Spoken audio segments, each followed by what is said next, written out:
ఏదైతే మనం నిన్న మాట్లాడినామో ఈ షెడ్యూల్ కులాల గురించి, అలాగే సంబంధించిన విషయం గురించి మనం మాట్లాడాము. అయితే సూటిగా 2 విషయాలను మీతో మాట్లాడదలుచుకున్నాను. ఏమనంటే, మీరు టెండర్ పిలిచినారు, ఏ ప్రాతిపదికన పిలిచినారు, అసలు ఎవరు ఎందుకు టెండర్ వేయలేదు? సార్ టెండర్ వేయలేదు, వేయకపోతే ఏ విధంగా తీర్మానం చేసి ఎవరికి ఆ వ్యవహారాన్ని అప్పచెప్పాలని చెప్పి మేము అడుగుతూ ఉన్నాం. రెండో విషయం ఏంటి అంటే, సీఎం రేవంత్ రెడ్డి గారు విజయ పాల డైరీని ఏదైతే ఉందో అందరికీ అందుబాటులో లోపల ఎలాంటి టెండర్ లేకుండా కూడా మీరు తీసుకోవచ్చు అని చెప్పినప్పుడు మీరు ఎందుకు వారిని అప్రోచ్ కాలేదు? ఒకవేళ అప్రోచ్ అయితే వారు మీకు వారు సరఫరా చేయను అన్నారా? లేకపోతే ఇప్పుడు అన్ని హాస్టళ్లకు, ఏదైతే సంక్షేమ హాస్టళ్లకు, అన్ని హాస్టళ్లకు ఈ విజయ డైరీ నుంచి ఏజెన్సీ వాళ్ళు తీసుకొని సరఫరా చేస్తున్నారు కదా, కానీ మరి వాళ్ళకు సరఫరా చేసి మీకెందుకు సరఫరా చేయను అంటున్నారు వాళ్ళు? ఇందులో మతలబ్ ఏందని చెప్పి మేము అడుగుతూ ఉన్నాం, భావిస్తూ ఉన్నాం. ఒకవేళ అక్కడ రేటు వర్కౌట్ కాకపోతే అక్కడ వర్కౌట్ అయ్యి రేటు వర్కౌట్ కానీ కాడ వాళ్ళు ఏనన్నారా? అలాంటప్పుడు మరి అధికారుల పర్యవేక్షణ ఎడిపోతుంది, ఆ ఏజెన్సీ వాళ్ళకి ఎందుకు ఇస్తూ ఉన్నారు, మాట్లాడుతూ ఉన్నారు అని చెప్పి కూడా మీరు ఇక్కడ మేము కూడా ఆలోచించాల్సిన అవసరం అయితే కనబడుతూ ఉన్నది. ఏదేమైనా వరుస కథనాలు రాబోతూ ఉన్నాయి. నేను నిన్న చెప్పినాను, ఈరోజు గాపిస్తున్నాను. ఇక కొన్ని ఆర్టీఏ రావాల్సి ఉంది, రేపు మాట్లాడతాను, ఎల్లుండి కూడా దీని విషయంలో మాట్లాడతాను. పిల్లలకు సంబంధించిన వ్యవహారం కాబట్టి ఖచ్చితంగా మా V9 న్యూస్ కొట్లాడుతూనే ఉంటుంది. V9 న్యూస్ పిల్లల తరపున నిలబడుతూనే ఉంటుంది. ఎందుకంటే పిల్లలకు అందాల్సిన పౌష్టికాహారం ఏదైతే ఉందో అది ఖచ్చితంగా పాల ద్వారా కొంతవరకు చేరుతుంది. కాబట్టి ఆ పాలనే మీరు ఉన్నది లేనట్టుగా, లేనిది ఉన్నట్టుగా బిల్లులు లేపడమో, లేకపోతే ఇంకోరికి ఇచ్చినామని చెప్పడమో, లేకపోతే ఇంకోటి చేయడమో అని చేస్తే మాకు బాధాకరంగా అనిపిస్తూ ఉన్నది ఇక్కడ.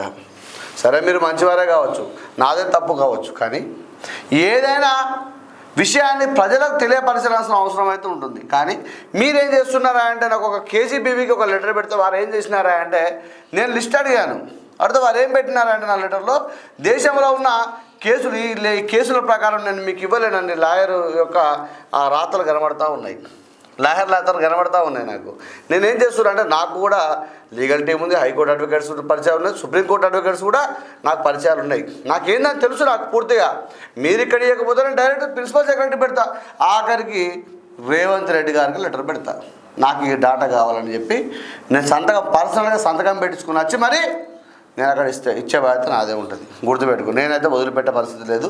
మీరు ఎన్ని చదివినా కూడా, మీరు లాయర్లాగా ఎన్ని రాసినా కూడా, నేను అన్ని లీగల్గా ఎన్ని రాసినా కూడా మేము మాట్లాడుతూనే ఉంటాం. కలుసుకుందాం, త్వరలోనే మాట్లాడదాం. ముందుగా నినాదం పేపర్ తీసుకుందాం. పొద్దున్నే పిల్లలకు డైట్ పాలతో స్టార్ట్ అవుతుంది.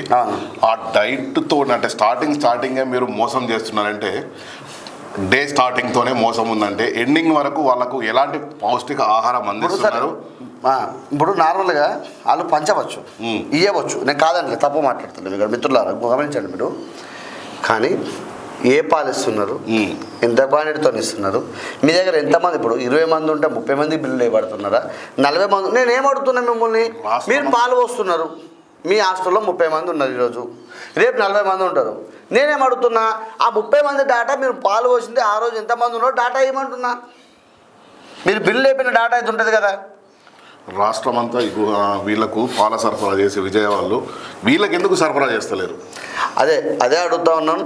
గౌరవనీయులైన జిల్లా కలెక్టర్ గారిని నేనంటే, మీరు జిల్లాకు పెద్దన్నలాగా, జిల్లాలో ఉన్న తమ్ముళ్ళలాగా మేము భావిస్తూ ఉన్నాం. కాబట్టి ఒక తమ్మునిగా ఒక అన్నని అడగాల్సి, కాబట్టి మిమ్మల్ని ఒక అన్నగా రిక్వెస్ట్ చేస్తూ ఉన్నాం, అడుగుతూ ఉన్నాం. దయచేసి ఇదంతా ఏందో ప్రపంచం నాకు గడబడతలేదు, కొంచెం దయచేసి మీరు సమగ్ర విచారణ చేయాలని కోరుతూ ఉన్నాం.